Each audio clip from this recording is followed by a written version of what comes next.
son fundamentales en este tiempo para pasar de lo histórico, de lo político, de lo productivo, de lo que es la segunda revolución industrial en la segunda mitad del siglo XIX, de lo que es el fenómeno este como etapa superior del capitalismo, que es lo que se llama imperialismo, que ya no supone solamente la saturación de mercancía de los mercados internos, sino el dominio económico de esas economías periféricas, sino que vamos a centrar la mirada, como les decía, en dos preguntas. Primero, ¿no? ¿Qué significan los estados-naciones, tanto en el mundo central como en nuestro universo, y por qué son necesarios los sistemas educativos públicos? Y eso nos va a llevar a una segunda pregunta, que es, ¿no? ¿Cómo o por qué, en concordancia con la aparición de del paradigma educativo de la instrucción pública para ciudadanos libres e iguales, o llamadas pedagogías científicas, ¿no? Surgen o comienzan a nacer en ese marco lo que se llama la irrupción de las pedagogías cualitativas. Muchos le van a llamar idealistas, otros la van a llamar antipositivistas. Desde otro lugar, desde el pensamiento pedagógico alemán, le van a llamar pedagogías espiritualistas. Y en el caso nuestro de América Latina, lo que vamos a tener, como siempre, que es lo que caracteriza a nuestro universo, a nuestro contexto, es, ¿no es cierto?, una especie de mezcla, de mestización, lo mismo que se dio en el tono, ¿no?, étnico, cultural, ¿no?, social y hasta económico, y también incluso lingüístico y en los usos de la vida cotidiana. También vamos a tener como una especie, ¿no?, de conjunto de discursos científicos que en el mundo periférico, y sobre todo en la Argentina y en la Reina del Plata en particular, van a adquirir el carácter de una especie de torre de Babel, ¿no?, de discursos. Muchos de los cuales, y sobre todo para aquellos que provienen de una intelectualidad muy vinculada a su tradición, ¿no?, de inmigrantes europeos, van a llegar sin crítica, se van a aplicar sin crítica. Y desde los lugares más bien de un pensamiento crítico creador, más bien de origen criollo y latinoamericano, ¿no?, el caso de la reforma universitaria es uno, a partir de toda la visión, por ejemplo, de los intelectuales peruanos, de los intelectuales cordobeses, de los intelectuales, ¿no?, mexicanos, de toda esa corriente que se llama el arielismo y de toda la generación del 900, una necesidad de adecuar y de adaptar a ese mundo latinoamericano tan particular todas estas corrientes de pensamiento. Entonces, la segunda cuestión que me interesa proponer para desarrollar y para ayudarlos a ustedes en este proceso que es la selección, la organización de su futuro ensayo, es hablar de, como les decía, primero, ¿por qué son necesarios los sistemas educativos públicos en el proceso de conformación de los estados-naciones modernos, ¿no?, sobre todo a partir de la segunda mitad del siglo XIX y en el marco de la segunda revolución industrial? Y segundo, ¿no?, cómo, en consecuencia o en concordancia, o si ustedes quieren en contradicción, o como discurso que expresa su propia negación en el vientre mismo del desarrollo del positivismo, ¿no?, decimonónico de la segunda mitad del siglo XIX y su expresión educativa, que es la concepción educativa tradicional o el paradigma condorsetiano, como en ese mismo momento de auge y desarrollo de este movimiento aparece su necesaria contradicción, el discurso disidente, ¿no? Gramsci diría el contradiscurso educativo que cuestiona o que pone en duda o que enfoca desde otro lugar el discurso pedagógico. Y son las llamadas, ¿no es cierto?, pedagogías cualitativas, herederas de la tradición rusoniana, de la tradición, ¿no es cierto?, de esa visión donde no solo es válido e importante la educación como proceso social, generacional, disciplinador y, ¿no es cierto?, además formador de un sujeto pedagógico que se adapta, escuchan las palabras, que se adapta a los nuevos tiempos, sino la importancia de reivindicar las personalidades, las individualidades, las diferencias, las particularidades que encierran. En estos procesos de homogénesis social que generaron los procesos constructivos de los Estados-naciones, el reconocimiento de las diversidades heterosociales existentes en ese marco. Lo digamos de otro momento, de otra manera. Así como era necesario unificar, ¿no es cierto?, el mercado interno, no solo a través de hechos materiales, leyes, ¿no?, llamadas laicas, sino a partir de la construcción de un universo simbólico común, a lo cual ayudó muchísimo la educación formal, así al mismo tiempo, con el advenimiento del contradiscurso educativo, con el advenimiento de las llamadas pedagogías cualitativas, idealistas, espiritualistas, ¿no?, antipositivistas, y en concordancia con el nacimiento de toda la filosofía crítica, ¿no?, llamada desde, por ejemplo, el gran filósofo alemán, ¿no es cierto?, Leibniz, lo que se llamó el antirracionalismo, ¿no?, o lo que se llamó también desde otros pensamientos el existencialismo, o lo que se llamó desde otros lugares también del saber y del desarrollo filosófico, ¿no es cierto?, desde visiones neo-hegelianas y neo-kantianas, todo lo que era lo fenomenológico del sujeto en su interacción con ese mundo, ¿no?, y donde es tan importante no solo el disciplinamiento, la formación, la educación, la alfabetización de las grandes masas, sino centrar la mirada en ese sujeto que es parte de esas grandes masas.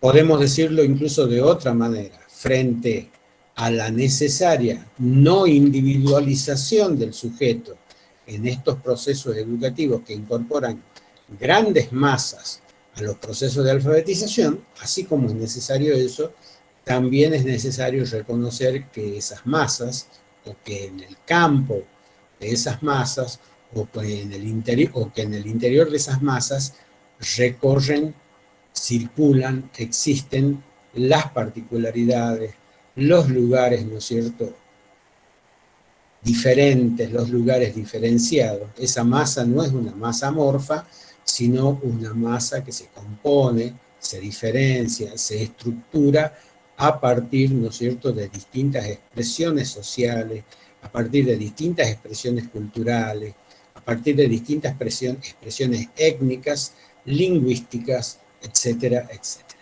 Y que eso también es necesario tener en cuenta en el proceso educativo. Entonces, el siglo XIX es fecundo desde esos dos lugares. Como vuelvo a repetir, desde el primer lugar, que es la pregunta, ¿por qué es necesario para que se consolide un Estado-nación, para que el Estado-nación afiance su unidad territorial, afiance su unidad como mercado interno, afiance su unidad como territorio y nación? ¿Por qué es importante el proceso educativo? Porque a través del proceso educativo se construye lo que se conoce como, ¿no?, el advenimiento, la incorporación de un universo simbólico común. Se construye lo que en términos muy vulgares y en términos muy gastados se llama la identidad, la famosa identidad nacional. ¿Y por qué nacional? Porque va a predominar una cultura que se va a transformar en cultura nacional sobre las otras culturas más, ¿no es cierto?, llamadas subalternas o secundarias, y esa imposición, ese predominio, va a ser complementario al predominio y al uso de la fuerza material y coactiva en ese proceso de construcción del Estado-Nación. No hay que olvidarse que los procesos de construcción del Estado-Nación en este tiempo histórico van a tener dos cauces, uno material, concreto, uno es que expresa la violencia material concreta, la violencia de los poderes y las fuerzas de seguridad de ese Estado para imponerle a los ciudadanos la noción de ese Estado, les guste o no. Es lo que se habla vulgarmente de la conquista del desierto acá, ¿no? Por todos aquellos que cultivan las tesis del indigenismo, tesis con las que yo particularmente no comparto, porque yo creo que los indígenas son un pueblo más y son un sector más de la sociedad, y cuando vos los discriminás, los diferencias, lo único que haces es discriminarlos, ¿no? Es como que yo hable todos los días de los canillitas son los canillitas, entonces voy a hablar tanto de los canillitas que al final los canillitas van a quedar marginados, y yo les quiero decir que los aborígenes, las culturas preexistentes, los pueblos originarios son tan explotados como las mujeres, como los obreros, como los pobres, como los habitantes de las villas. Entonces, esa cuestión de diferenciarlos, pero además de idealizarlos, ¿no? Y de transformarlos en buenos salvajes, porque esa es otra teoría antropológica profundamente reaccionaria en la que cae el indigenismo, de creer que todos los habitantes que provienen de las culturas aborígenes son buenitos por esencia. Y no es así, para nada. Ya desde la época de la conquista, chicos y chicas, para su desilusión, las jefaturas étnicas negociaron con el poder colonial español, y muchas jefaturas étnicas, con el propósito de compartir los retazos de su poder, entregaron a sus poblaciones a los sistemas terribles de trabajo como la mita, la encomienda, el yanaconazgo, caciques, caciqueros, cacicazgos, referentes étnicos, en muchos casos entregaron a sus propios congéneres para que los españoles los lleven a las minas, mientras tanto negociaban su poder. Ojo con eso. Vuelvo a repetir, tenemos esa visión idealizada de los aborígenes como si no fueran de esta tierra, como si a ellos no los abrazara también las relaciones sociales de producción y trabajo que impuso, primero, la medievalidad que heredamos de América a través del poder español, y luego, ¿no?, las relaciones sociales de producción y trabajo que impuso el imperialismo británico a fines del siglo XIX, y que son las relaciones sociales de clase que les llega también a los aborígenes, ¿no? Entonces no se diferencian en nada con nosotros.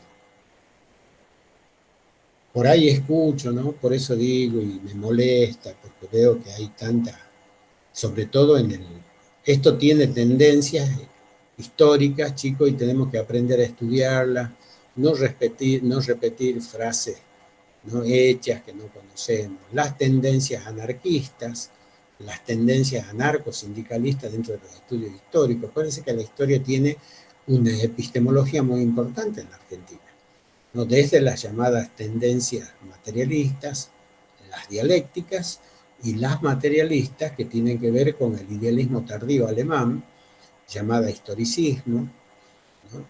Están las tendencias, como les debe decir, anarquistas, están las tendencias revisionistas, las del revisionismo, llamado del nacionalismo oligárquico, que son todas las tendencias de toda esa gente bien que escribe historia, ¿no? Y que pertenecen a los representantes más importantes de la superestructura cultural dominante en la Argentina. En Tucumán hay uno que falleció hace muy poco, Carlos Páez de la Torre, el historiador oficial de la Gaceta,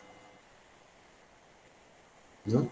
Él te contaba un Alberdi que no tenía nada que ver con el Alberdi de la Guerra de la Triple Alianza, el Alberdi que escribió, ¿no?, ese famoso ensayo que se ganó el odio ancestral de Mitre, Grandes y Pequeños Hombres del Plata, donde a Mitre lo ubicaba como un pequeño hombre del Plata, que además vivía en una casa donde, ¿no es cierto?, tenía un agujero en el fondo que daba directamente a un lupanar, esto es, a un prostíbulo, y Mitre era hombre de putas, como se decía en ese tiempo.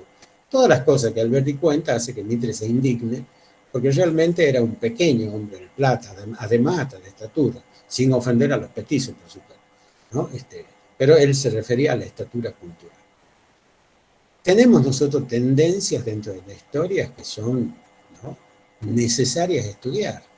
Las tendencias de un marxismo crítico, llamada historia social, y las tendencias de una historia social fosilizada, ¿no?, que es la historia social formal, la que predomina en la Universidad de Buenos Aires, la de Alperín Dongui, que es la historia social, ¿no?, heredera del proceso, ¿no?, heredera de los golpes de Estado del año 55. No hay que olvidarse que Alperín Dongui fue comando civil del año 55 y fundador del Partido Demócrata Cristiano, que fue, ¿no es cierto?, el empujón que la Iglesia le dio a ese golpe.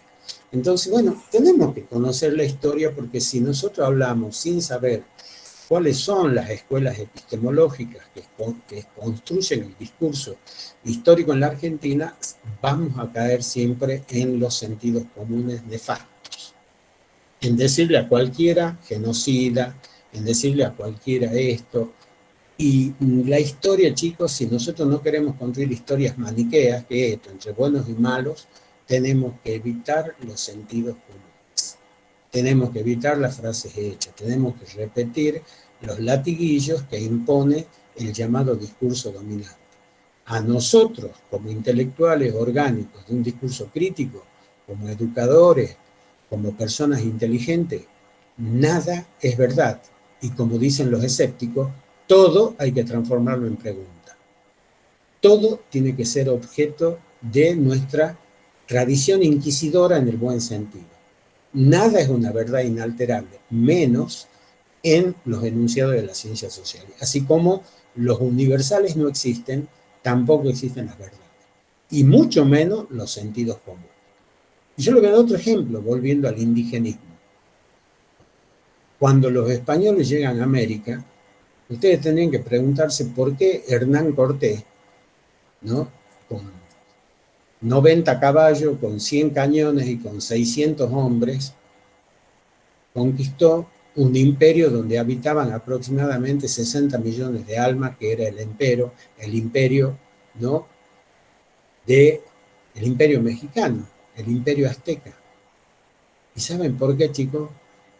Porque los aztecas eran, y ahí eso termina también con las tesis del indigenismo, era una clase opresora, era una clase dominante. Hay 122 nacionalidades indígenas en México. Hay una película que es mala, pero es reveladora, es muy representativa, dicha a la Yankee, dicha a los Mel Gibson, dicha a los Hollywood, pero que con imágenes representa cosas muy interesantes, que se llama Apocalipto. Bueno, vean la película esa.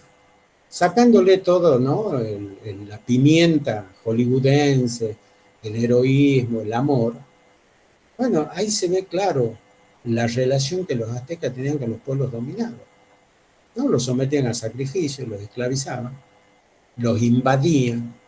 O sea, que las relaciones de opresión también existían previo a la conquista. ¿Saben por qué? Porque es parte de la condición humana. No sé si se entiende. ¿Y por qué hago esta disquisición respecto a los sentidos comunes? Porque cuando nosotros vemos en el mundo, y eso también pone en tela de juicio, esto que decía, esta idea primigenia, ¿cómo se formaron los Estados-naciones? Se formaron mediante procesos coactivos violentos. No existe otra. Si ustedes han visto la película El gato pardo, van a ver que el proceso de unificación de Italia es un proceso mediado por las armas. Y ni a Garibaldi, ni al conde de Cavour, ni al rey Víctor Manuel II, ni al protagonista, ¿no es cierto?, de la película El Marqués de Salinas, le dicen que son genocidas. Si ustedes estudian la unificación alemana y estudian la figura del canciller de hierro, Otto von Bismarck, van a ver que le decían canciller de hierro porque les mete bala, así literalmente, les mete bala, artillería y ejército a todos los sectores de esa Alemania que no se querían unificar. Sobre todo a todo lo que es la llamada península de Jutlandia, los territorios vinculados a la llamada la nobleza de los Junkers, los caga a tiro y los somete. No les pregunta si quieren formar parte de la nación alemana. Les dice, ustedes son alemanes y tienen que venir al pie. Y si no vienen al pie, los vamos a cagar a tiro.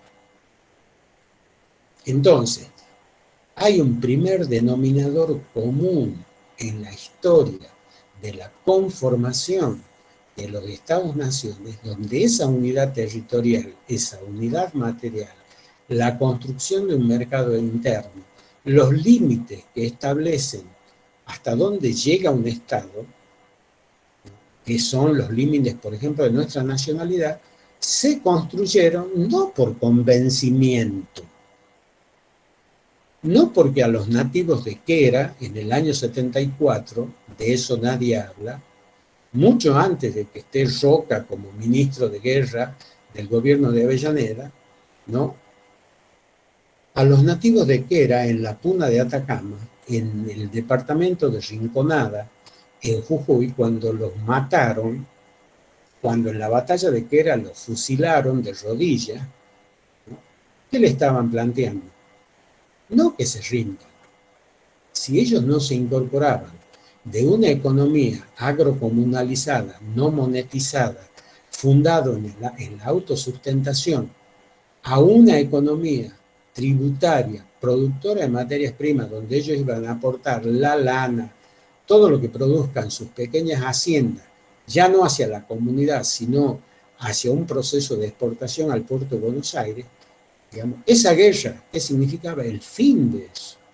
El fin de una economía agrocomunalizada, el fin de una economía no monetizada, el fin de una economía de intercambio atravesada por todo lo que es, ¿no es cierto?, las ferias que hacían en distintas alturas, a los 4.000 metros, a los 3.000 metros, a los 2.000 metros, por eso se llama ferias en altura, se llama, ¿no es cierto?, la verticalidad del mercado agrocomunalizado de la puna, y ellos, entre ellos, como circuito cerrado, se vendían las tres áreas, ¿no? Las tierras altas, las tierras llamadas intermedias y las tierras orientales, intercambiaban en esa feria sus productos. Les digo más, desde el oriente, de todo lo que es el ramal de Salta, Jujuy y Tucumán, porque estamos hablando del noroeste, se vendían hasta alucinógenos. Ustedes dirían, los indios no fumaban, se ponían hasta la hernia. Ese otro prejuicio. ¿Saben que reclamaban los aborígenes de las tierras medias, ¿no?, y de las tierras altas a los aborígenes de las tierras bajas? Sobre todo, alucinógenos. Todo lo que era la herboristería, todo lo que se producía en esa sabana verde tan fértil de los llamados bosques orientales del noroeste argentino. ¿Y qué llevaban los aborígenes de las tierras bajas?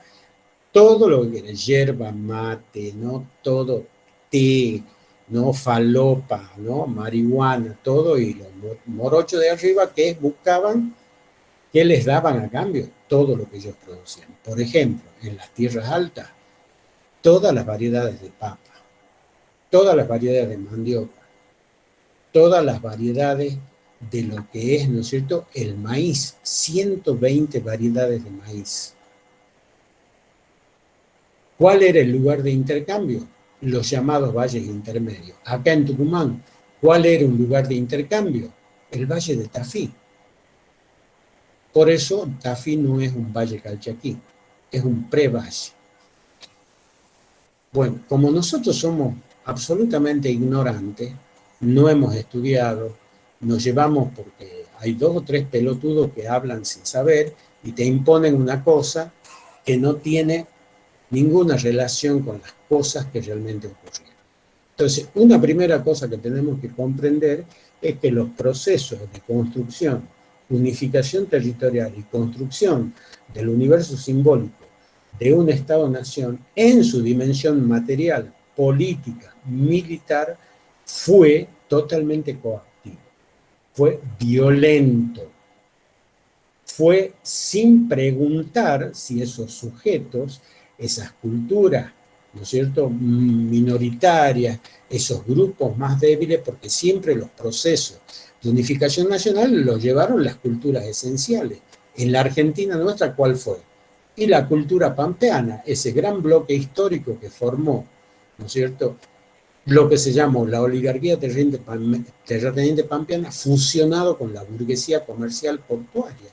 Ese bloque histórico que se forma con Mitre en el año 1861, al cual Roca se enfrenta, curiosamente, y políticamente. ¿No? Pero bueno.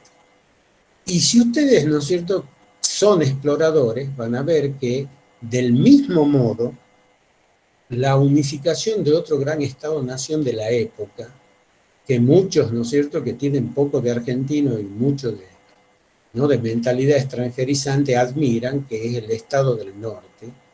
Bueno, el Estado del Norte, la unidad política del Estado del Norte, significa 1 millón de muertos. La guerra de secesión durante 5 años, entre 1860 y 1865, que se llevó adelante entre el norte industrialista, manufacturero, entre ese norte burgués, liberal, cuya síntesis lo expresaba Abraham Lincoln, Thomas Jefferson, ¿no?, como constitucionalista, o, ¿no es cierto?, desde un espacio de reflexión teórica, Alexis de Tocqueville, si ustedes quieren, bueno, ese norte sabía que tenía que unificar esa nación y que para eso necesitaba ese gran mercado productor de materias primas, ¿no?, de materias primarias, de alimentos, algodón, fibras, maíz y todo lo demás, esclavista, negrero, latifundista, no para que exporte, como lo hacen hasta hoy los capitales concentrados y los grandes terratenientes argentinos,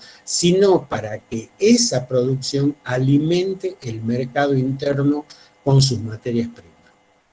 Y al mismo tiempo le corte el flujo de esa, ¿no es cierto?, exportación de materias primas a potencias industriales como Inglaterra, la cual se va a ver en figurillas cuando estalla la guerra civil en 1860, porque deja de ser aprovisionada de una fibra mágica en ese tiempo que se llamaba algodón. Cuando ganan la guerra de los del norte, ¿qué le hacen? Le suspenden todas las exportaciones de materias primas baratas a las fábricas inglesas. ¿Hacia dónde las reorientan? Hacia ese mercado interno pujante que comienza a desarrollarse en ciudades como Detroit, en ciudades como Chicago, en ciudades, ¿no es cierto? Seguimos siendo el centro, va a ser el estado de Illinois, ¿no?, y todo lo que es ese norte industrialista. Y esa unidad nacional significó 1 millón de muertos. Nadie le dice genocida a Lincoln, ¿no?,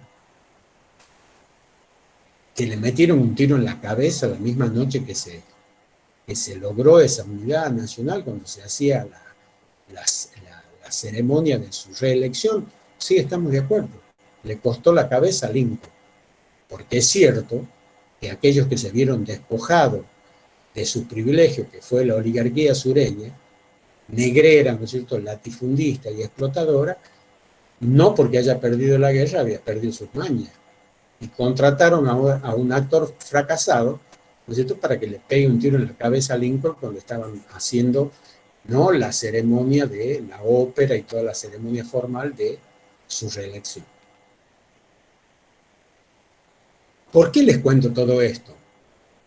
Porque pareciera que nosotros desconocemos un proceso histórico que ha sido, no una regla, pero ha cumplido con generalidades muy significativas a lo largo de este proceso que en la segunda mitad del siglo XIX va a parir, les va a producir lo que se llaman los advenimientos, ya no de las naciones liberales, de los estados-naciones, no como se pensaron en la Revolución Francesa, sino la concreción de lo que se plantearon los franceses hace 100 años se produjo.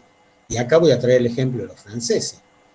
¿Qué pasaron los franceses? Los franceses tuvieron que pasar un siglo totalmente convulsionado, un siglo de restauración monárquica. Primero un imperio con Napoleón.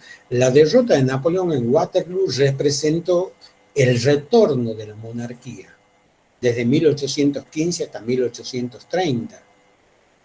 Después, ¿no es cierto?, con la Revolución del 30, volvió de nuevo la democracia, después de nuevo volvió la monarquía, y en 1848 la primavera de los pueblos terminó con, ¿no es cierto?, la famosa restauración monárquica.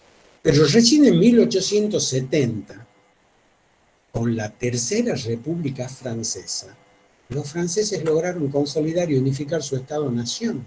Después de la Comuna de París, después de la enorme insurrección de los trabajadores en París, después que París, luego de perder Francia, la guerra franco-prusiana, los alemanes entraran hasta París, ocuparan París y los ejércitos del Kaiser invadieran, ¿no es cierto?, esa famosa ciudad, la ciudad Luz, y la humillaran y se apoderaran de todo lo que significó, ¿no es cierto?, los territorios que eran muy importantes, que es la cuenca del Ruhr, esa cuenca, ¿no es cierto?, productora de hierro, en los territorios de la Renania, y, ¿no?, muy importantes, de la Alta y la Baja Silesia y de la Renania Alemania, francesa, que pasaron a ser parte de Alemania con esa guerra. Esa insurrección de los trabajadores de 1870, llamada la Comuna de París, abrió paso a la derrota y al retiro franco-prusiano, pero al mismo tiempo a la creación, la sanción y la constitución de la Tercera República Francesa. ¡Oh, qué casualidad! 10 años más tarde se sanciona la primera ley de educación común, ¿no?, la ley de 1882 de Jules Ferry. ¡Qué casualidad! Qué casualidad que cuando se unifica el Estado-Nación argentino, en el marco de las llamadas leyes laicas, del conjunto de las leyes laicas que se sancionan entre 1882 y 1884, una de esas leyes laicas fundamentales sea la ley 1420, de educación común. Entonces, ¿qué decimos? A ese proceso de violencia material que representó los procesos de unidad nacional, de unidad territorial, de construcción de un mercado interno, de hacer circular las economías regionales alrededor de un solo eje productivo, como fue en la Argentina la economía pampeana, que hizo circular, ¿no es cierto?, a sus satélites regionales, como la caña de azúcar en el noroeste, la producción de té y yerba mate en el noreste, la producción de vino, ¿no es cierto?, en todo lo que es Cuyo, la producción de minerales en todo lo que es el cordón, ¿no?, llamado el territorio de los Andes, la producción de lana y de carne de oveja en todos los territorios patagónicos, perdón, territorios patagónicos.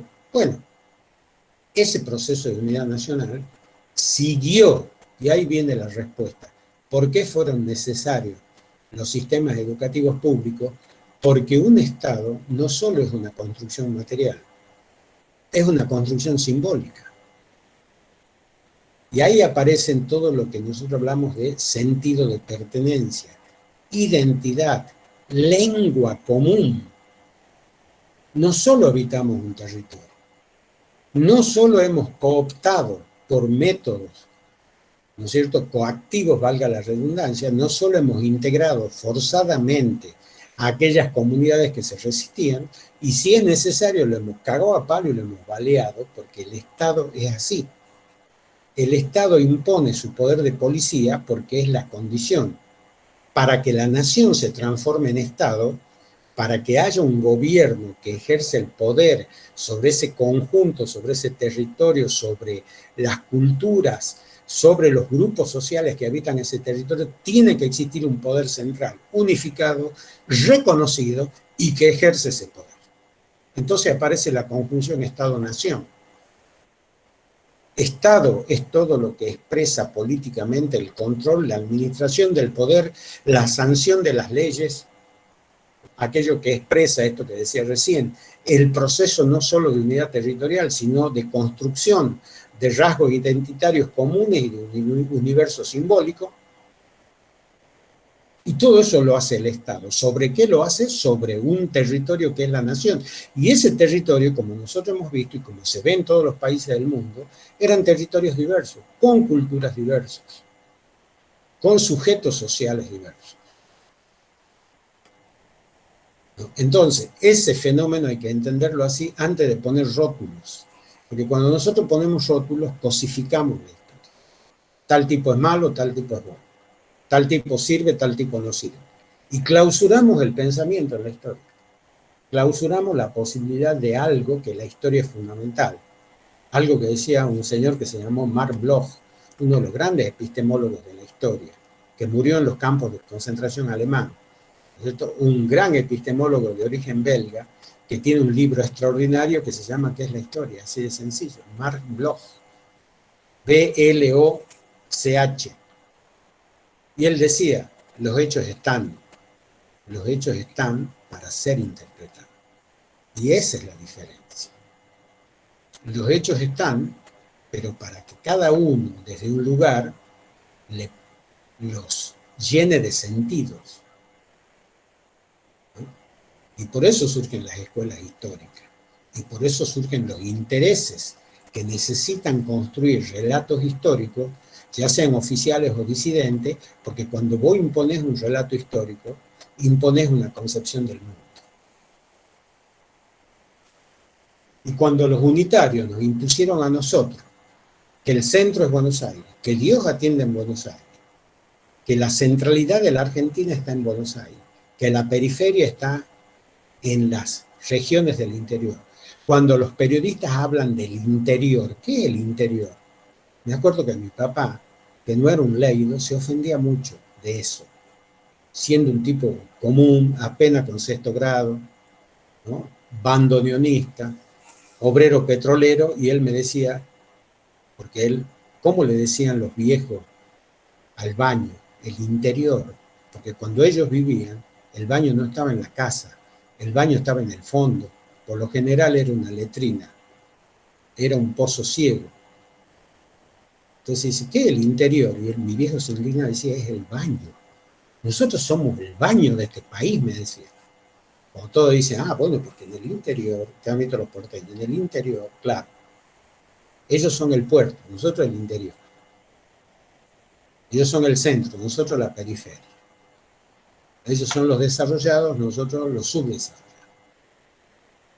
Ellos son la ciudad parásita, que parasita a las 23 provincias argentinas mediante los fondos de coparticipación, mediante los fondos, ¿no es cierto?, de reparación del conurbano, mediante los fondos que las provincias, ¿no es cierto?, se les sacan a las provincias para el sostén de los trenes y subtes de la cava, y nosotros nos cagamos, no tenemos ni subte, no tenemos ni ómnibus, y ustedes lo deben saber, chicos, lo que es transpirar el transporte, porque es transpirar, porque es un suplicio. El transporte público de Tucumán es un suplicio. Daniel, y someternos a que, por ejemplo, el único transporte público que tenemos nosotros, que es el colectivo, tener días, semanas sin el transporte público, con Totalmente, paro. Entonces, totalmente. todo un sometimiento respecto a esto. ¿Qué Pero pasa en además, Buenos Aires cuando Susana, para una línea de un subte? Es un lío. sí, sí, Nosotros sí. ha llegado a meses, creo, sin tener el transporte público. Entonces creo que realmente es el mejor ejemplo para ver el sometimiento. Tienen Sí, sí, sí. subtes, trenes, colectivos. Y Nosotros, además, pero además están subsidiados, ¿no? No es que ellos con lo que producen, lo cual así tendría que ser, y eso demuestra la cobardía histórica de la burguesía llamada nacional argentina. Porque la burguesía construyó su poder como clase en los países del primer mundo debido a algo que se llama capitalismo. ¿Qué es el capitalismo?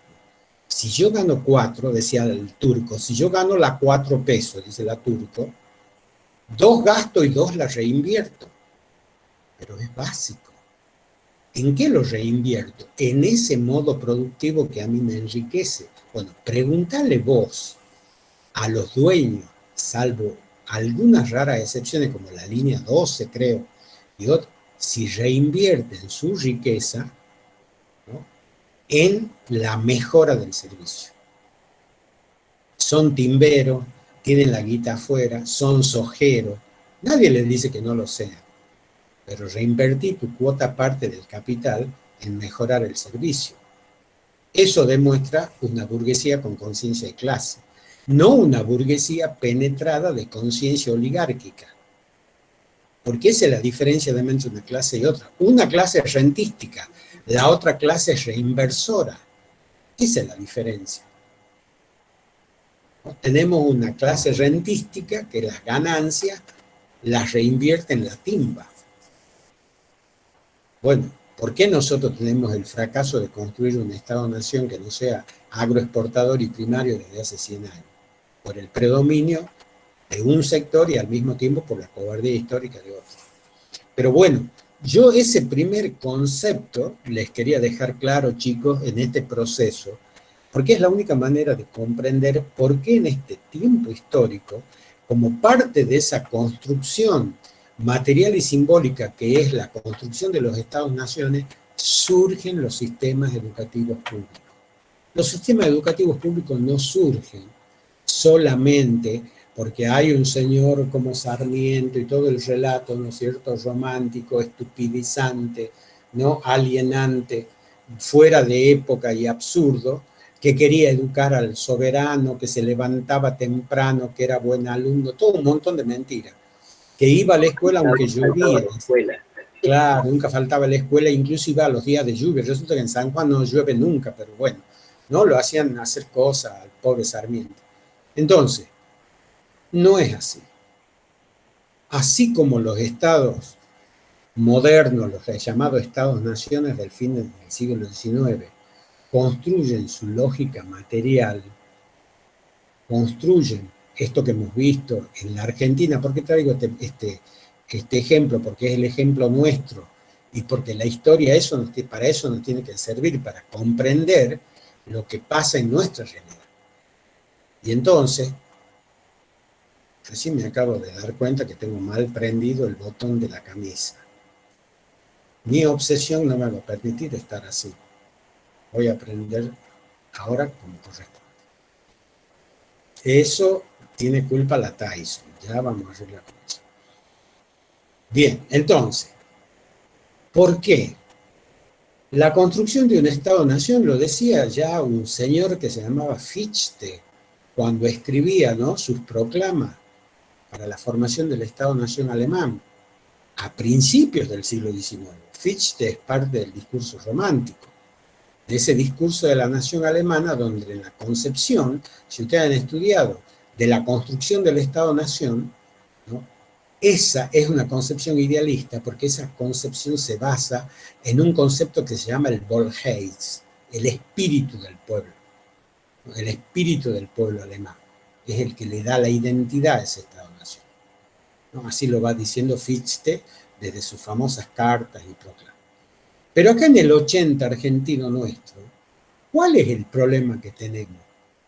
¿Por qué surgen? Voy a hacer la pregunta 4 veces, los sistemas educativos públicos en el mismo momento en que se forma y se conforma un Estado-nación. Porque acá nosotros tenemos una cuestión social compleja y que no solo es interna, no solo va a significar esto que se proclama de la, ¿no es cierto?, la supresión, la opresión, ¿no?, el genocidio de las llamadas culturas originarias. Eso es un aspecto.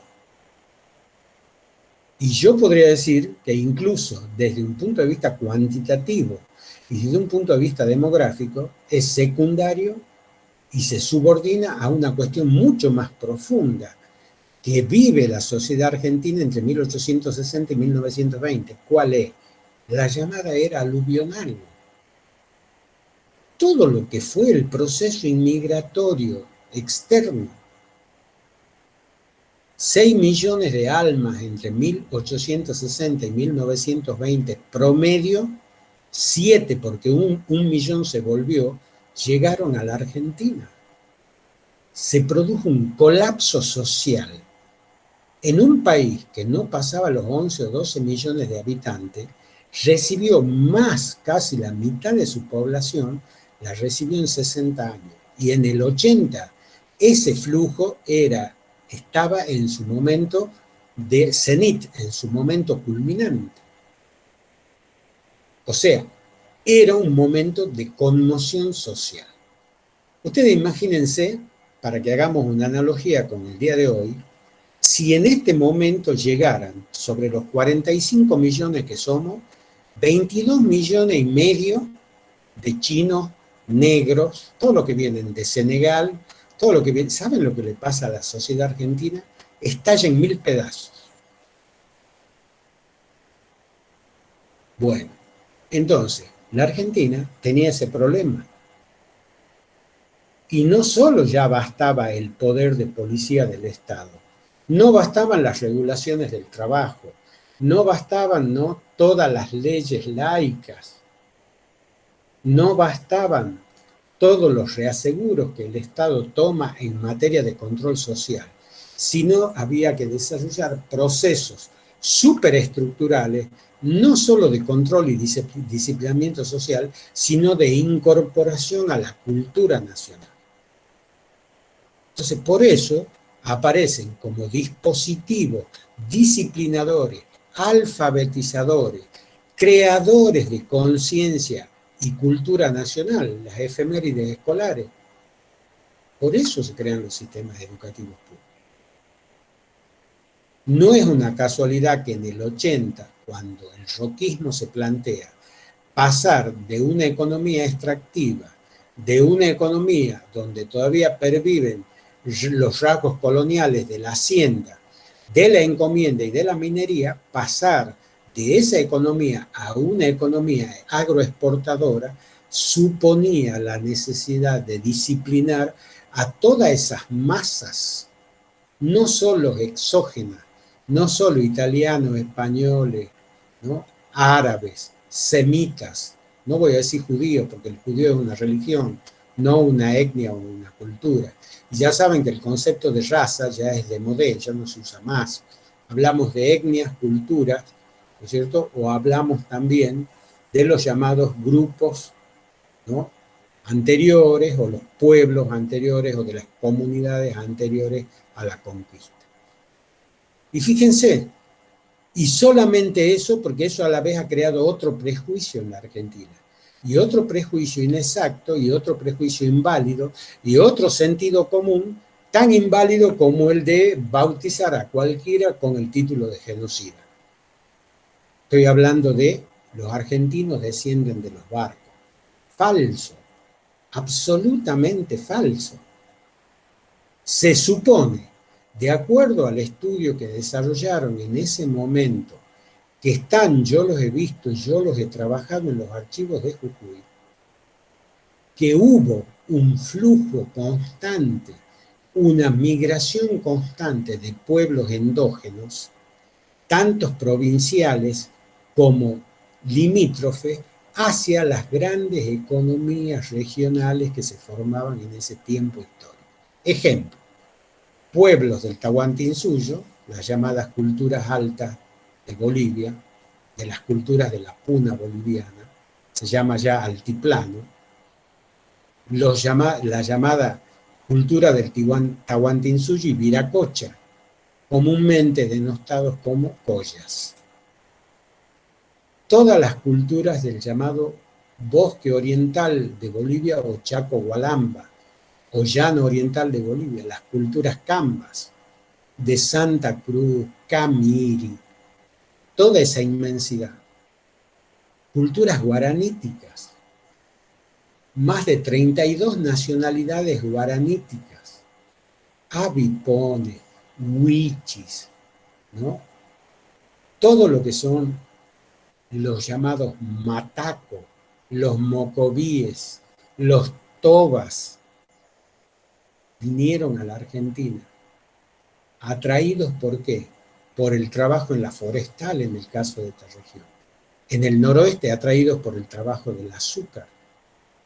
Vinieron todos los rotos chilenos, vinieron los campesinos chilenos vinculados a la producción de la uva. Es decir, hubo una migración endógena y una inmigración exógena. Y los argentinos no todos descendemos de los barcos, ni todos somos alemanes o italianos.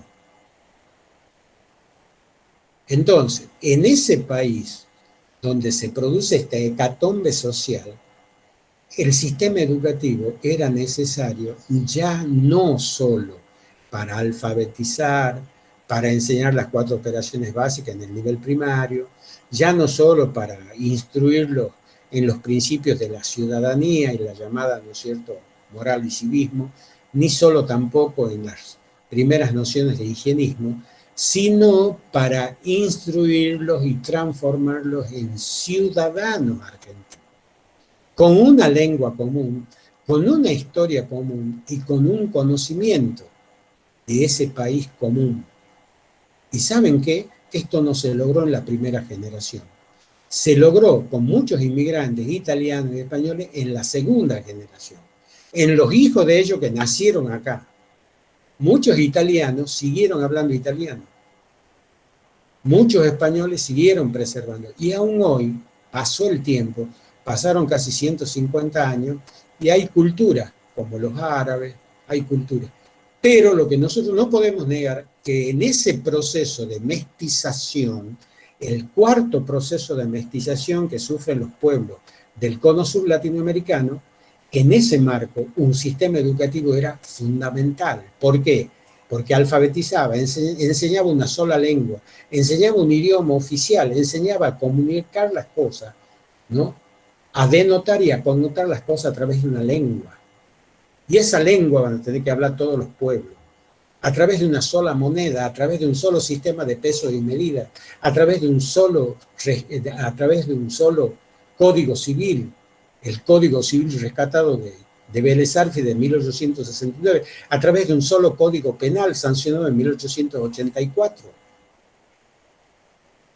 sancionado a partir de un sistema donde se controle el nacimiento, la reproducción y la muerte de toda la población, de toda la demografía social de ese país, que está atravesado por una conmoción social. Se va a llamar la ley del registro civil. ¿Por qué creen ustedes que en el registro civil se anotaban los nacimientos? ¿Por qué creen ustedes que a partir de 1883 el único casamiento que vale es por el civil? El cura no estaba autorizado a casar si los contrayentes no presentaban la papeleta del registro civil. Y si el cura lo hacía, venía el oficial de justicia y le cascaba el mate a bastonazo. Y no conozco ningún cura que se haya quejado de que el Estado lo hacía cagar porque casaba una pareja sin autorización del Estado. Y con la ley de registro civil, los camposantos, donde solamente se enterraban a los católicos, se van a transformar en cementerios municipales, porque a la vez, en 1883 se sanciona la ley de los municipios argentinos, donde toda ciudad con más de 4.000 habitantes iba a tener su propio poder político y administrativo. Un intendente, un cuerpo de concejales y su sistema local de normativas, que no tienen el carácter de ley, sino de disposiciones que son disposiciones comunales. Y bueno, y se nacionalizan los cementerios. Y ahí comienzan a ser enterrados judíos, árabes, ateos y también católicos. Y antes, cuando los cementerios eran, ¿no es cierto?, se llamaban como los cementerios, no se llamaban cementerios municipales, se llamaban camposantos. Solamente se enterraban los católicos.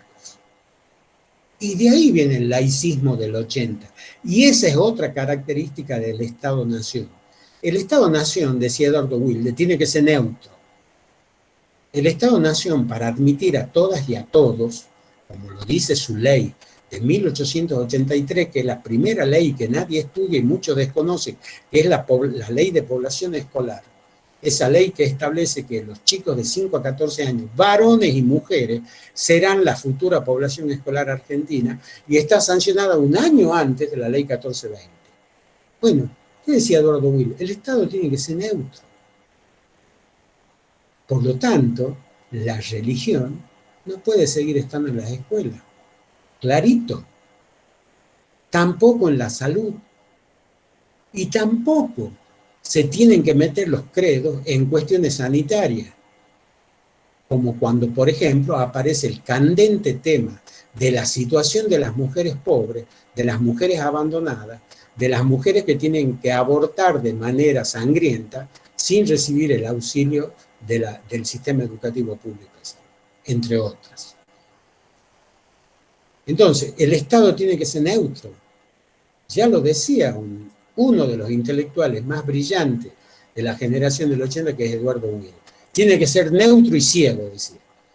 Si nosotros queremos que las escuelas reciban a todos los chicos que vienen de afuera y de adentro, junto con los criollos que nacen acá, tenemos que hacer una escuela donde ese laicismo sea atravesado por un proceso en el cual la religión no se enseña durante las horas de clase. Y esa va a ser otra característica de los Estados-nación, su progresiva separación entre sociedad civil y sociedad eclesiástica. ¿Por qué? Porque no puede existir un Estado inclusivo, no puede existir el paradigma de la instrucción pública que habla de educar a ciudadanos libres e iguales, sin mirarles quiénes son, si yo construyo un Estado confesional excluyente. Entonces, fíjense toda la riqueza que tiene este proceso cuando nosotros lo analizamos. ¿Y por qué pongo el ejemplo argentino? Chico, porque es el ejemplo cercano. Pero lo mismo pasa, salvando las distancias, y con mucha más intensidad en Francia.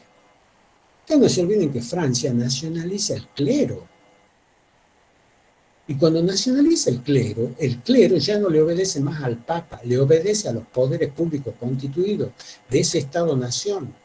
La Iglesia en Francia no es católica apostólica romana, es católica apostólica francesa, ¿no? Y es de 1793, en el famoso periodo, ¿no es cierto?, profundo, donde este señor Maximiliano Robespierre va a utilizar lo que se llama el Comité de Salvación Pública para salvar la revolución, aplicando las leyes más duras para precisamente salvar esa revolución. Y una manera de hacerlo fue aplicar el laicismo, y fue domesticar a los curas, que querían que el Estado civil no predomine y el Estado eclesiástico siga siendo y teniendo injerencia sobre las cuestiones públicas. Entonces, el concepto de Estado-nación es fundamental para entender por qué surgen los sistemas educativos públicos. O lo digamos al revés, porque es una relación dialéctica. Todo Estado-nación necesita de un sistema educativo público y todo sistema educativo público es el reflejo del proceso de construcción superestructural, de disciplinamiento, de formación del universo simbólico común y de formación de implantación de las llamadas conductas socialmente necesarias de la vida de relación en un Estado-nación donde hay que regular la vida social. Y eso lo va a hacer uno de los aparatos de la escuela. Y por eso en este tiempo surge todo lo que hablan, también los que no saben y también los que caen en los latiguillos, chicos, en los sentidos comunes. Que la educación tradicional no sirve, que la educación tradicional es conductista. ¿Saben qué? La educación tradicional fue una necesidad histórica y fue una gran revolución cultural, no solo porque incorporó a las masas, no solo porque resolvió el concepto de masividad, sino porque impuso un nuevo paradigma educativo, terminando, en el caso de la Argentina, con 400 años de dominio de la escuela colonial. Y porque junto con ese proceso, y tampoco nosotros lo decimos porque somos campeones en la autodenigración, transformó la docencia, hizo en la docencia otra revolución cultural, incorporando a la mujer, a esa mujer que durante 400 años estuvo encerrada, estigmatizada, castigada, analfabeta,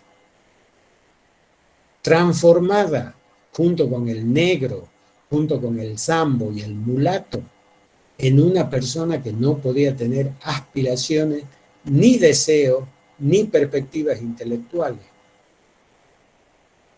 Y de repente las escuelas normales, como dice el título de nuestra escuela normal, Juan Bautista Alberdi, Escuela Nacional de Maestros, porque hasta en el título tenía la significación masculina, Escuela Normal Nacional de Maestros, antes de ser superior, porque este superior le va a cambiar ese enunciado y título en 1970, cuando se terciariza la formación docente, pero no voy a abrir esa ventana porque si no voy a tener, ¿no es cierto?, un Windows con ventanas, tantas ventanas abiertas que se me va a hacer un quilombo la exposición. Y disculpen que sea tan franco. Pero esa Escuela Normal Nacional de Maestros se transformó de maestras, ¿saben por qué? Porque la ley 1420 y la ley de población escolar establecía que la educación en la Argentina iba a ser mixta. Y ahí aparece lo que se llama la dimensión del currículum oculto, de aquellos procesos educativos que no controlamos, que son simbólicos, que son ideológicos y que son impredecibles. Y es que, ¿por qué se transformaron en escuela normal de señoritas años más tarde? Porque la matrícula se llenó de mujeres. Porque hubo tantas niñas, tantas mujeres que querían estudiar, después de una época de profundo oscurantismo, que fue masiva la matrícula. Nuestra escuela normal, ¿no?, Juan Bautista Alberdi, en 1885, era la segunda escuela del país, la superaba incluso a la de Paraná en población escolar. Entonces, ¿qué tenemos? Ese Estado-nación, vuelvo a repetir, superestructuralmente generó una gran revolución educativa implantando el paradigma de la instrucción pública.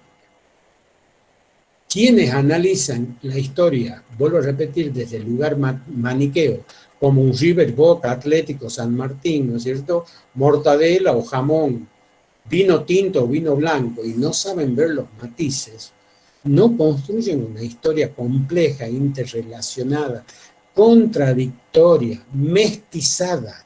Si hay algo que atraviesa nuestra historia, nuestro modo de ser, nuestra lengua, nuestros alimentos, nuestro todo, en América Latina es el concepto de mestización, de mezcla. No hay nada puro, ¿no? Eso lo dejemos para Finlandia, lo dejemos para Suecia, no son todos puros, aburridos además, gringos aburridos, ¿no? Entonces marchan todo el tiempo, chupan todo el tiempo con el frío que hace. Lo mismo que los canadienses. Tengo un amigo ahí que vive en Canadá, en New Brunswick, egresó del colegio igual que yo, que le dice, bueno, ¿y qué hace ahora? Dice, bueno, ahora hemos dejado de tomar un poco porque viene, ¿no?, en esto en verano, pues ya se están empezando a encorpachar porque hace un frío, ¿no?, y se encorpachan por fuera y por dentro, por fuera con whisky, por fuera, perdón, con leña y por dentro con whisky.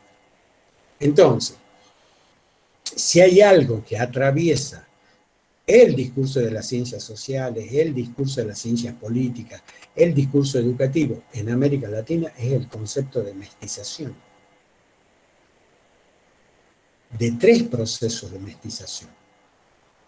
Y esa mestización, chicos, también está prisionera de otro concepto y de otro prejuicio, que es el creer que toda mestización es étnica. De ningún modo. La mestización es un proceso cultural profundo, donde una de las cosas que se mezclan es la etnicidad. Pero se mezclan las lenguas, los hábitos, las costumbres, los universos simbólicos, la forma de ver el mundo, de comportarse, de relacionarse, hasta de hablar. Y nosotros tenemos incorporado resabios de la lengua cacana nuestra, que es una de las ramas, ¿no es cierto?, una de las ramas, la lengua cacana acá en Tucumán, el famoso quichua, es una de las ramas. Hasta hoy usamos conceptos de esa lengua. Cuando uno dice tuy, chuy, cuando dice pava, ¿no?, cuando dice humita, cuando dice servime un tamal, no, hoy día quiero comer locro. Bueno, les aviso que todos esos términos son términos antiguos que vienen de las culturas nativas nuestras. Entonces la mestización está en nuestros genes, en ese proceso que durante 400 años nos ha mezclado a los latinoamericanos. Y ya no importa el color de la piel, lo que importa es lo que tenemos adentro, toda esa psicogénesis social mestizada. No sé si se entiende. Entonces, frente a ese problema, acá en la Argentina van a aparecer grandes revoluciones culturales que nosotros, desde la cultura de la negación, hemos minimizado. Y eso es lo que quería decirle, el lugar de la mujer. Fíjense, la Argentina va a ser la primera nación, una de las primeras naciones del mundo, que va a incorporar masivamente a la mujer, transformándola de sujeto que aprende en sujeto que enseña. Cosa increíble, imposible, inconmensurable. En el periodo colonial español, durante 400 años, ¿qué fue la mujer? Un objeto, una cosa que tenía que pasar desapercibida en la casa. Acuérdense de la esposa de San Martín, acuérdense de Remedios de Escalada, acuérdense de Sor Juana Inés de la Cruz. Me metí en un convento, decía Sor Juana Inés de la Cruz, porque no quería casarme y porque quería estudiar. Entonces, en la soledad de la clausura, en la soledad de su celda, pudo estudiar, pudo ser la poetisa, la política, la dramaturga, que le hacía pasar vergüenza a los cortesanos y a los ministros del virrey, ¿no es cierto?, mexicano, y que el virrey mexicano después la consultaba a ella cuando tenía que tomar las grandes decisiones políticas en el periodo colonial temprano. No me acuerdo ahora el nombre del virrey, pero es un Sánchez no sé cuánto. Su principal consultora en cuestiones de política interior y exterior del Virreinato de México era Sor Juana Inés de la Cruz. Y eso le va a generar el odio reconcentrado de los varones. Entonces, todo esto es la educación tradicional. Va a ser una gran revolución cultural. Nosotros la hemos minimizado porque criticamos su método, no su sentido político. Que hoy día su método, que hoy día esa visión tan positivista, esa visión tan centrada en el cómo, más que en el por qué y el para qué, está en crisis, es cierto, pero eso no la habilita a la Soledad Acuña, ni a ninguna basura que circula por ahí para criticar a nuestro docente. No sé si se entiende, ¿no? Porque una cosa es la docencia y otra cosa es la formación, chicos. Y acá lo que nosotros queremos discutir, y lo queremos discutir en serio, son los marcos teóricos de la formación. Pero no negamos un paradigma tan valioso, ¿no?, tan valioso para transformar la sociedad argentina, para que la Argentina comience a llamarse la Argentina moderna, como fue el paradigma de la instrucción pública creativamente aplicado. Porque ¿por qué ese paradigma no pudo ser laico? Fue laicizado, no laico, como en Francia, porque los poderes que había acá en la sociedad, los poderes simbólicos fueron muy fuertes. Y acá la ley 1420 solo se aplicó en Capital Federal y en los territorios nacionales. Y cada provincia, por la Constitución del 53, podía aplicar su propia ley de educación. ¿Y qué hicieron, por ejemplo, todas las provincias del noroeste? Omitieron el artículo 8º. ¿Saben por qué? Porque el que calla otorga. Mientras que las provincias más liberales, llámese Córdoba, Santa Fe, Buenos Aires, Mendoza, aplicaron el artículo 8º. Y acá no, y acá hubo hasta rebeliones y desobediencias. Y ahí llegamos a otra conclusión.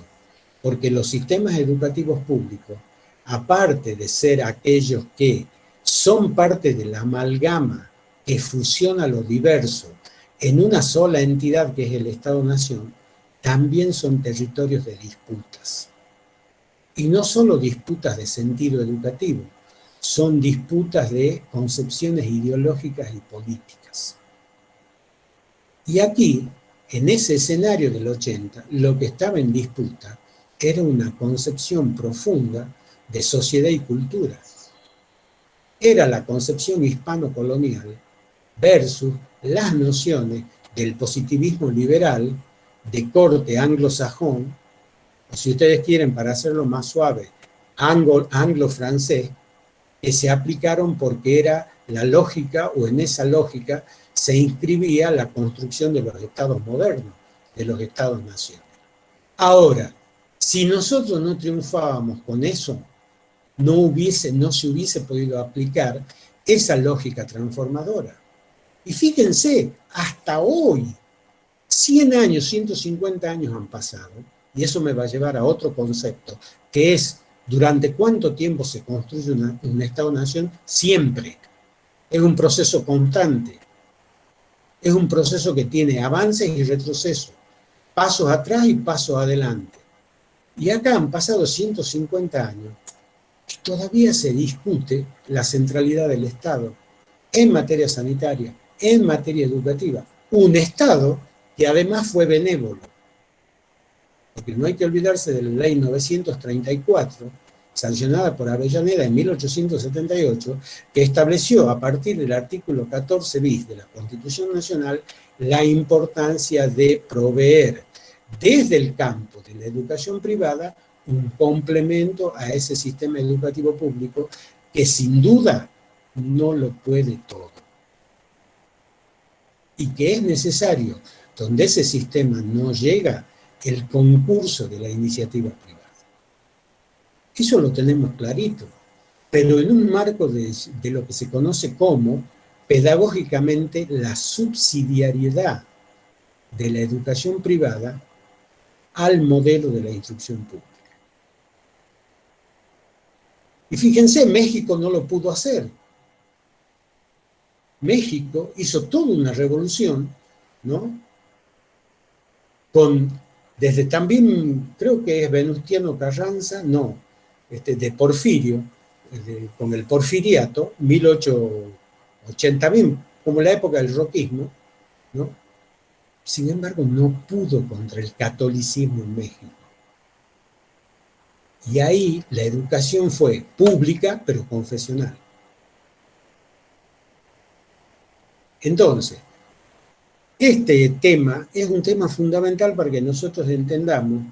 Yo no voy a entrar en el paradigma de la instrucción pública, hablar desde el lugar que hablan los metodólogos o desde el lugar donde hablan los que se llaman prisioneros de la didáctica, pero no de la didáctica como ciencia de transposición del conocimiento, porque hasta la didáctica ha sufrido lo que se llama, ¿no?, una especie de reduccionismo, ¿no?, que la ha dejado sintetizada a piel y hueso. Se cree que la didáctica es la ciencia de la enseñanza o de la acción en el aula o de las prácticas de enseñanza. Y yo les quiero decir, chicos, que la didáctica es la ciencia de transposición del conocimiento. Es una ciencia mucho más fértil. Ya no se trata si acabamos de la unidad 1, la unidad 2, si al chiquito en 3 meses, eso es lo que yo llamo la didáctica tonta. La didáctica es la que mete mano en el conocimiento y a ese conocimiento lo transforma en saber enseñable, desde todas las concepciones ideológicas, políticas, culturales. Y eso es lo que tiene que ser un maestro. No enseñar saberes vacíos que ni él se cuestiona, ni él se pregunta, ni cuáles son los autores que predominan, ni cuáles son las concepciones que lo confrontan. Y esa es nuestra discusión ahora con la formación docente. No porque un contenido se pone de moda o un contenido se lo transforma en discurso diabólico, como hizo la dictadura con la teoría de los conjuntos, llamándola subversiva, ¿no?, y maldijo a Piaget, y lo tuvieron que echar a Piaget de las escuelas, porque significaba, ¿no?, que era subversivo, que de repente los números se agrupen, ¿no? Y ahí aparece la Soledad Acuña en toda su dimensión. Entonces se sospechaba todo, vos hablabas de grupo y ya cagabas, ya era subversivo, ¿no? Hablabas de conjunto y ya era subversivo, porque ahí está la clase. Del conjunto sigue la clase, y de la clase social sigue el marxismo, por el concepto de clase, y ahí toda la imbricación y la construcción esquizofrénica que hicieron, ¿no es cierto?, los organismos de seguridad para perseguir maestros. Entonces, volviendo al tema, es fundamental que nosotros comprendamos en esta clase el valor superestructural que van a tener los sistemas educativos públicos en el proceso, ya no solo constructivo de la nación, sino en el proceso de unificación simbólica de esa nación. También es un proceso. Tuvieron que pasar 3 generaciones, y eso lo dice muy bien Irigoyen, porque no sé si ustedes saben que Irigoyen fue diputado roquista y votó la federalización de Buenos Aires, y era profesor de una escuela normal, y después como abogado fue profesor de la Facultad de Derecho, pero durante sus estudios de bachillerato, hasta que él llega a ser diputado por el Partido Autonomista Nacional, es decir, diputado roquista, él era profesor, y les digo más, era comisario. Y no había ningún problema en que sea comisario de Valvanera, su barrio en Buenos Aires, y al mismo tiempo profesor de la escuela normal porque era estudiante de abogacía. Hipólito Yrigoyen. Entonces, ¿cuál era la función? Construir un universo simbólico, hacer de amalgama que es aquello que pega ¿qué? Lo diverso, lo distinto. Y vuelvo a repetir, es una construcción que no es inmediata. Pasaron 3 generaciones hasta que esa clase media, porque además el sistema es un proceso, es una institución, es un circuito cultural que va a producir en la Argentina un fenómeno fundamental que se llama movilidad social ascendente. Y después de 3 generaciones de inmigrantes y de nativos y de mestizos que fueron a la escuela, muchos empezaron a estudiar el secundario, y muchos, sobre todo después del 18, después de la Revolución Radical del 18, empezaron a entrar a la universidad. Y fíjense, esa es la tercera revolución cultural que tiene este país, y nadie le da pelota. Nosotros somos y tenemos uno de los sistemas educativos públicos que mayor proceso de movilidad social ha generado en América Latina. Y movilidad social ascendente me refiero. Chicos, nos han alienado tanto, nos han hecho creer tanto que los países de afuera son los mejores, que nosotros desconocemos lo propio, desconocemos nuestros logros. Y yo les voy a decir una cosa, y no me gusta ser autorreferencial, pero les voy a decir una cosa. ¿Saben por qué soy doctor yo? ¿Saben? Porque lo único que hice fue estudiar, porque tenía una universidad pública que me lo permitió. Y un día, en el año 83, cuando se terminó, cuando ya volví a la facultad, yo tenía 2 opciones. O seguir lo que estaba haciendo, porque me hice agricultor forzoso, y sembraba soja, clasificaba semillas, tenía trabajos estacionales, ¿no? La cosecha del poroto, la cosecha del trigo, y me acuerdo, recogedor de semillas también, o se llamaba también recibidor de semillas.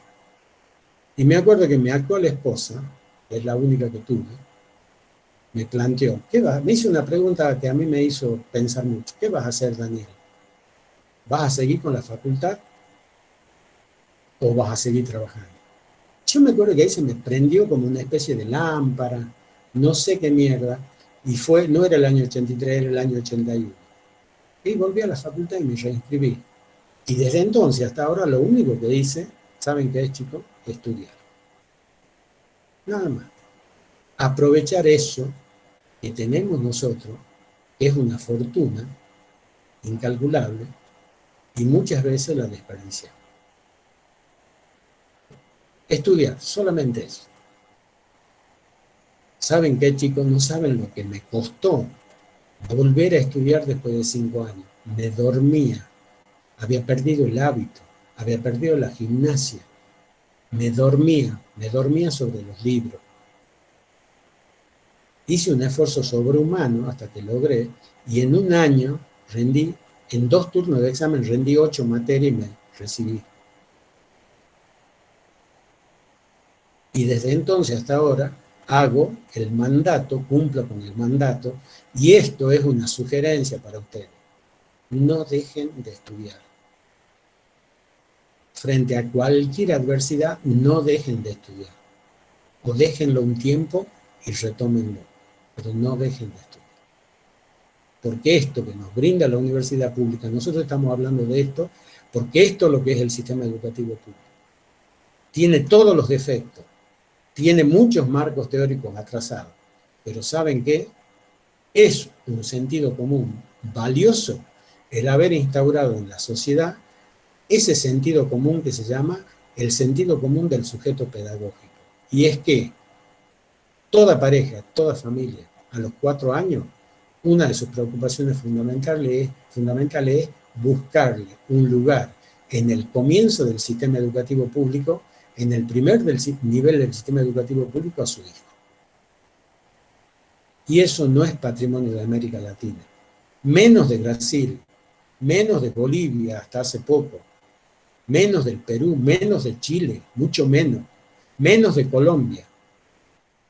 Solo México, Venezuela, la Argentina, Uruguay, tenemos esa posibilidad. Y con diferencia. Así que no se olviden de eso. Solo tienen que usar 2 cualidades que decía Houseman: el culo y la cabeza. El culo para que te resista y la cabeza para que te funcione, ¿no? Y disculpen la metáfora, pero así decía Houseman. ¿Quién dice que es cabeza? Dice culo y cabeza. Tenés que estar sentado. 8 horas se imponía Edith Houseman para escribir. Para él escribir era su trabajo. Escribía 8 horas por día. Bueno, muchos de nosotros estudiábamos y hemos estudiado esa cantidad. Yo muchas materias que aprobé era porque me asociaba, me acuerdo, a un grupo de mujeres que parecían talibanas. Me acuerdo de Eva Cerda, mi gran compañera, esa que vive ahora en Rosario. La Eva Cerda era una trosca del estudio. Nos sentábamos a las 8, a las 10 hacíamos un recreo de 10 a 10 y cuarto, estudiábamos hasta las 12, me mandaba a la casa, a las 2 tenía que estar yo de vuelta y estudiaba de 2 a 6 con un descanso. De 4 a 4 y cuarto le tomábamos una merienda y a las 6 me largaba. Estudiábamos 8 horas por día. Y mi amiga la Eva, que ahora vive en Rosario y es pedagoga en Rosario, era una mujer sufrida también. Ya era una mujer grande y se quería recibir. Y yo tuve la suerte de engañarme con ella. Ella me impuso la disciplina, ¿no? Así que ya saben, esto es lo que tenemos que poner nosotros. Todo lo otro lo ha puesto el escenario político, el escenario social, el escenario del Estado. Entonces, chicos y chicas, y discúlpenme que sea un poquito, ¿no? Digámoslo, procas, no sean boludos. Aprovechen lo que tienen. No saben lo que tienen en la mano, que es la universidad pública. Bien. Estamos en las 13:05 y creo haber, por lo menos en esta clase, porque en la clase que viene ya vamos a hablar también desde un lugar bastante amplio de las pedagogías cualitativas. Yo no voy a entrar en cosas que ustedes ya van a estudiar en demasiado detalle en la carrera, todo lo que es la educación tradicional, todo lo que es, ¿no? Acá nosotros sentamos las bases históricas, damos los datos históricos, porque para eso la materia se llama Historia de la Educación y la Pedagogía. Pero yo les advierto, en la bibliografía que le hemos adjuntado para que ustedes hagan el ensayo, están, y vuelvo a repetirlo, los materiales de lectura obligatorios. la bibliografía básica. ¿Está dónde? En los dosieres digitales. En la bibliografía impresa, en las fichas. Está en las películas. Está en los PowerPoint. Está en los libros. Hay un libro valiosísimo, chicos. Ustedes bájenlo, ténganlo, vayan construyendo su biblioteca digital. Se llama Historia de la Pedagogía, ¿no?, de Nicola Abagnano y Aldo Bisalberghi. Es fabuloso ese libro. Ese libro es un libro manual, es un libro de consulta. Cualquier duda que tengan sobre estos temas, consulten a Nicola Abagnano y Aldo Bisalberghi. Ya han fallecido los dos, pero son dos pedagogos italianos del realismo pedagógico posterior al fascismo, impresionante. El libro ese data del año, la primera edición del año 1944, ya en las épocas finales de la Segunda Guerra Mundial y la época post-fascista. Bien, ¿qué otra cosa más? No sé si quieren, perdón, ¿no?, por monopolizar, pero no sé, Manuel, no sé, Susana, no sé, Liz, si hay alguna cosa que les parezca necesario agregar, comentar, sugerir. Les dejo la palabra a ustedes.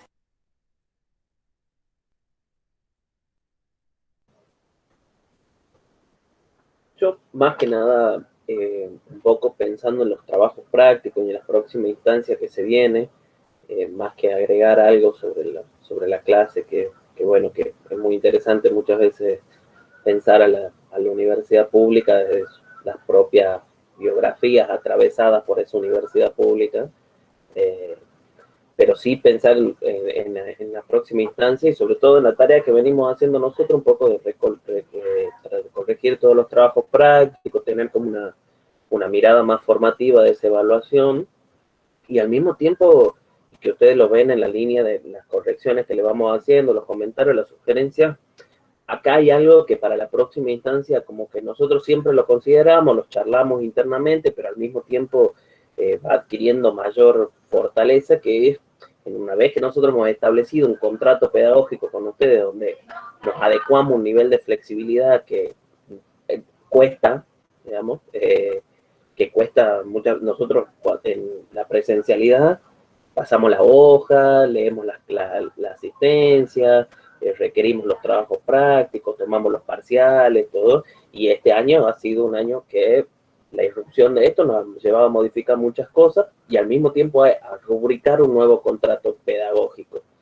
Ese contrato está sobre la base también de que ustedes puedan poner parte de su esfuerzo intelectual a la hora de hacer los trabajos prácticos y que muchas veces, que me parece más una preocupación, sobre todo formativa, porque en este momento creo que hemos reequilibrado las responsabilidades que tenemos sobre la formación universitaria y que muchas veces hoy carga mucho más sobre ustedes que lo que sobre nosotros podemos hacer. No sé si se entiende la idea de lo que voy, pero siempre pensar que los trabajos prácticos no pueden, no es que no pueden, en realidad sí pueden, pero tienen que buscar la forma de que los trabajos prácticos no sean una transcripción de los textos del material de lectura que les proponemos.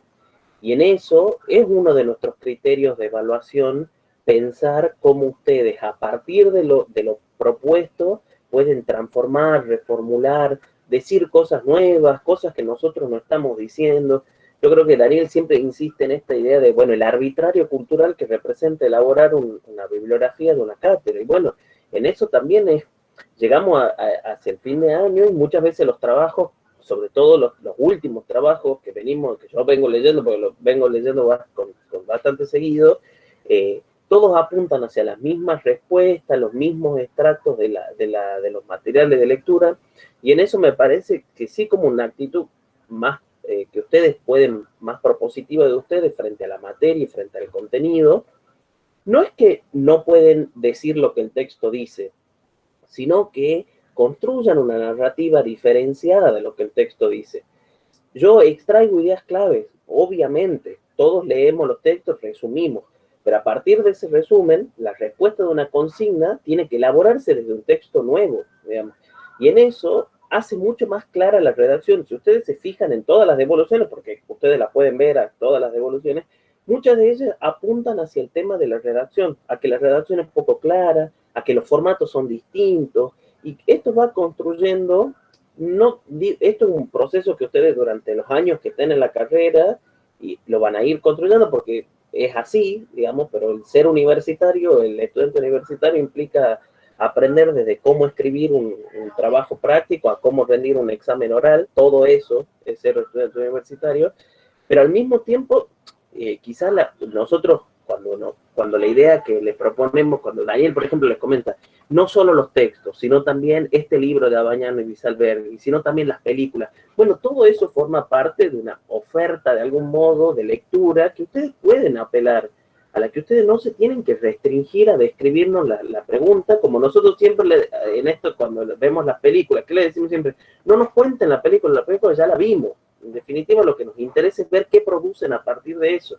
Y bueno, en eso para la próxima instancia es clave que ustedes puedan hacer estas lecturas, porque con la flexibilidad que nosotros nos manejamos, también esperamos que ustedes puedan romper ese techo de cristal que nos impone la virtualidad, y que incluso, a ver, volviendo a la discusión de escuela nueva y escuela tradicional, a la escuela tradicional se le acusa el verbalismo, como todo se tiene que aprender de memoria, todo es un relato que yo voy tomando nota de lo que el profesor o la profesora dicen. Bueno, la virtualidad nos ofrece no solo esa instancia de verbalidad, digamos, sino también un universo infinito de saberes en los cuales nosotros tenemos que ir explorando. Si hay algo que la didáctica, una de las ramas de la didáctica dice es, ¿de dónde parte el conocimiento? Bueno, del interés. Bueno, y ese interés por el saber histórico, ahí hay que explotarlo, y nosotros quizás depositamos como esa expectativa de que ustedes nos devuelvan un trabajo donde haya un componente muy importante en el interés que ustedes busquen. Cuando lo hacen, se nota mucho, y son trabajos muy buenos, que pueden tener algunas imprecisiones muy pequeñas, pero al mismo tiempo que tienen un trabajo, un esfuerzo atrás, que se nota que hubo búsqueda, que hubo reflexión, que hubo interés. Pueden no hablar con un lenguaje académico, porque eso también lo vamos aprendiendo, pero al mismo tiempo, creo que en un primer año como que vamos conociendo esas herramientas. Bueno, eso nomás, perdón por alargarlo.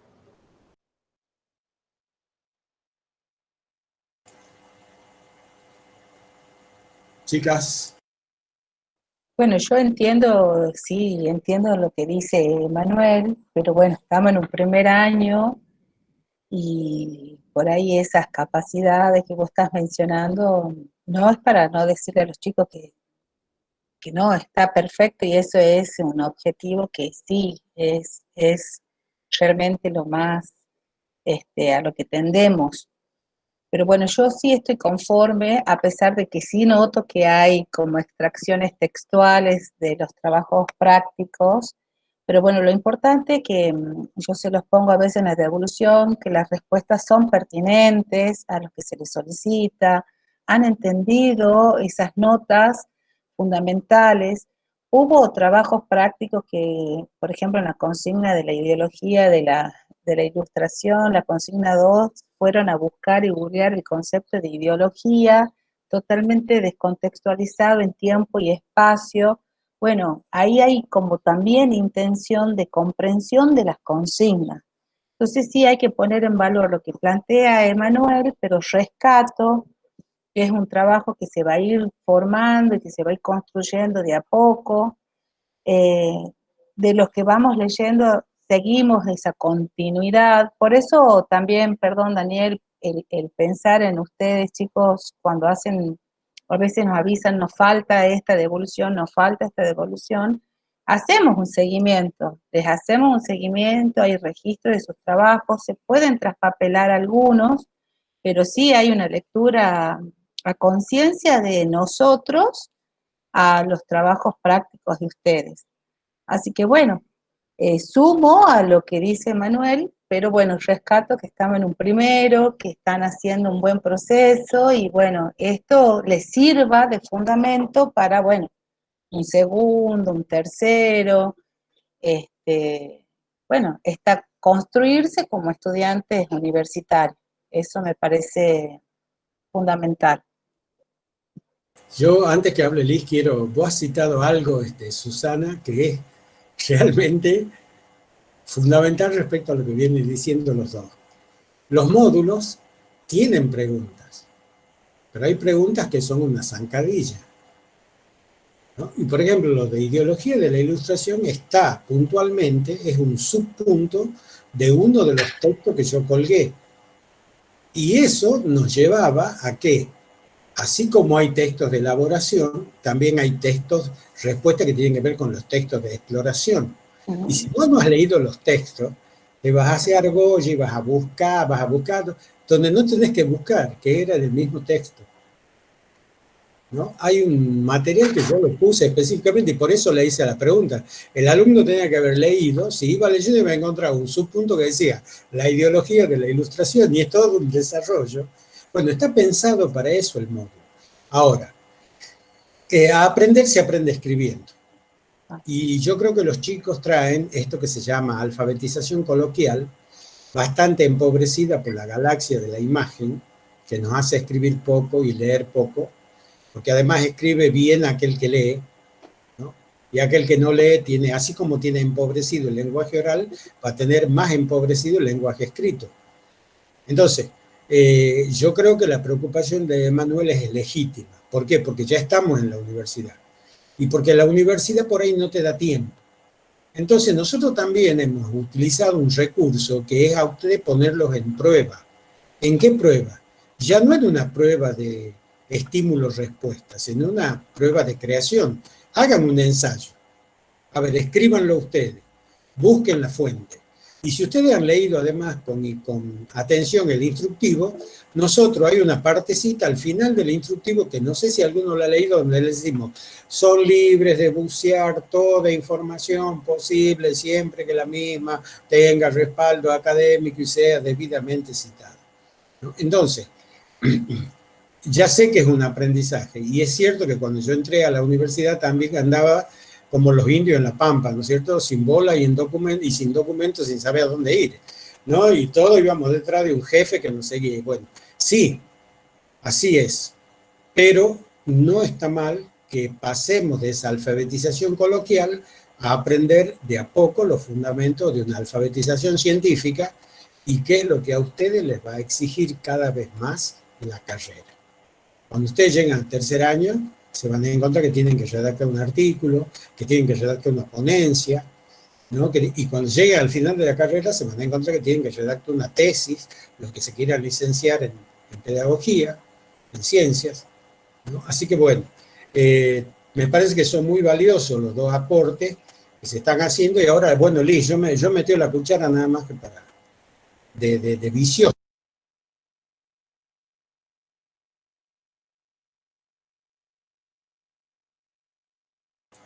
Ahí está. Ahí no sé si tengo ahí audio.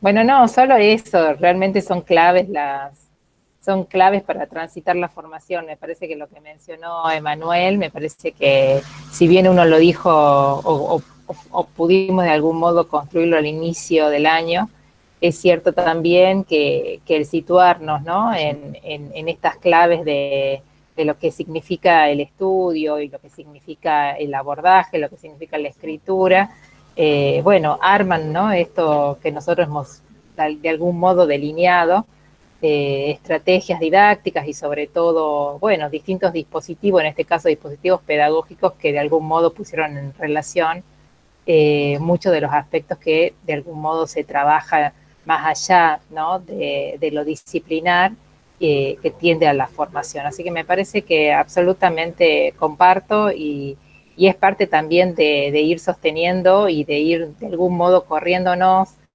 de acuerdo al contexto en el que estamos también, como ese contrato pedagógico se ha ido de algún modo a esos marcos generales, por supuesto, se han sostenido, y hay algunas claves que sí se han ido de algún modo considerando en función de este escenario que vivimos. Así que me parece que eso también es parte de lo que mencionó, la flexibilización que hubo en algunos casos y el acompañamiento a las trayectorias específicas que estamos llevando a cabo. Así que sí, solo eso, nada más, parte de lo que compartimos. Y al joven Montenegro le estamos haciendo una colecta para regalarle un peine. La última, si podrían explicitar, quizá ahí, Daniel, un poco sobre el tema porque llegó una consulta sobre el ensayo, que me parece que no quedaba claro la idea del ensayo a elección, porque preguntaban si ellos mandaban el tema y nosotros les mandamos las preguntas, así quizá le podés que quede en la grabación al final. No, yo lo que decía, a ver chicos, uno define un tema cuando es capaz de sopesar distintas opciones y quedarse con una, ¿no es cierto? Eso es elegir, cosa que no siempre en esta sociedad podemos, les aviso. Ni siquiera en el supermercado elegimos los alimentos, lo que elegimos es el precio, no el alimento. A ver, si nos ponemos de acuerdo. Entonces, la idea es que ustedes, ¿por qué le damos estas clases? A ver, para mí hubiera sido mucho más tranquilo decir, bueno, terminamos las clases, hagan el ensayo. Yo creo que el siglo XIX es mucho más complejo, y muy complejo como para abandonarlos a ustedes a esa suerte. Y estas clases son orientadoras, explicativas, les plantea un marco de ubicación histórica, ¿no? De pensamiento, de contradicciones, etcétera, sobre este periodo histórico tan importante en la educación, donde madura todo el proceso que nosotros hemos vivido durante casi 2000 años, 2400 años. Fíjense, a fines del siglo XIX madura, se concreta, se transforman en políticas públicas, se transforman en gobierno, se transforman en Estado. Entonces, ¿cómo no vamos a llegar a ese siglo? Lo que pasa es que por la dinámica de este año inusual, ¿no? Absurdo, de este año lleno de peste, no hemos podido llegar al dictado. Entonces, ¿qué elegimos? Como tampoco hemos tenido parciales, elegimos que ustedes hagan un ensayo individual. Nosotros le damos las pautas teóricas. También partimos de la base, porque no somos tontos, de que ustedes en el secundario han estudiado lengua. Y yo, por lo menos, que he interactuado durante muchos años con mis colegas de la normal de lengua, yo veía cómo en lengua le enseñaban los estilos literarios, ¿no? De escritura. No digo que todas las escuelas son la escuela normal, pero yo presupongo que algo de lengua salen sabiendo. ¿No? Entonces, por eso mismo. Bueno, chicos, un ensayo, así como es lo más complejo, es lo más fácil al mismo tiempo. Elijan un tema, escriban media carilla sobre ese tema, por qué les interesa, por qué les gusta, qué aspecto de ese tema. Y vuelvo a repetir, 3 nociones que son básicas de un ensayo. Un ensayo es puntual, se ocupa de un tema específicamente. Un ensayo es una producción personal, es interpretativo, no implica esto que ha dicho muy bien recién Emanuel, copiar y pegar, porque eso no es un ensayo, eso es un simple corte y pegue. Y si lo hemos aceptado en los trabajos prácticos, porque en los trabajos prácticos, lamentablemente, a partir del cuestionario, muchas respuestas se construyen así, no es el caso del ensayo. En el ensayo van a tener que escribir con sus propias palabras. Y salvo que sepan aprender a citar intercalando cita en el texto y que esa cita sea pertinente, vamos a aceptar los citados o las copias o los corte y pegues, que es además parte también de la cultura de empobrecimiento del conocimiento y de la sobredivulgación de información en las redes. Entonces no se escribe como acto creativo, sino se escribe, bueno, este tema lo voy a copiar de acá y si puedo, lo corto y lo pego. Y lo hago pasar por mío, que es peor, se llama, ¿no es cierto?, salvajismo, ¿no?, y choreo intelectual, el salvajismo intelectual. Entonces, se trata de eso, hagan una creación breve, no se les pide mucho, elijan un tema, sistematícenlo en media carilla. Bueno, ¿por qué me gusta este tema? Aparezcan siendo adolescentes, ¿por qué me gusta este tema? No porque es importante. En todo caso, después, ¿por qué es importante? Y luego pregúntense qué cosas pueden aportar ustedes al tema. Nosotros no le pedimos que escriban un tratado, les pedimos que escriban de 5 a 8 carillas. ¿No? En Arial 12, interlineado sencillo, tampoco es tanto. Así que bueno, no se olviden también que no hemos tenido ningún parcial. Entonces este esfuerzo es el esfuerzo que concentra los 3 exámenes parciales que hubiéramos tenido durante el año. Y por último, si ustedes quieren, para que se les calme la angustia, si no lo pueden terminar en diciembre, nos avisan. Si ustedes que ven que van lento, ¿no? Estamos a cuánto de noviembre. 25. Faltan 14 días para el 9 de diciembre.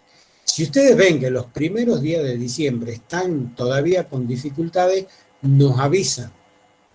Podemos ampliarle un poquito más los plazos. No sé si se entiende. Todo esto, chicos, en el marco de esta irregularidad que este año es diálogo. ¿Me van siguiendo? Es diálogo, comprensión. De ninguna manera queremos que queden afuera, es inclusión.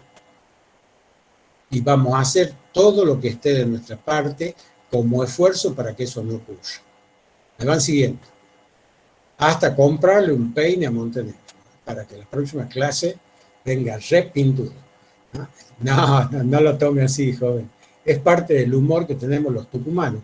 Usted no se olvide que los tucumanos tenemos el humor más sarcástico de todo el noroeste argentino. ¿De qué nos burlamos? Del defecto ajeno. ¿Qué hace, cari?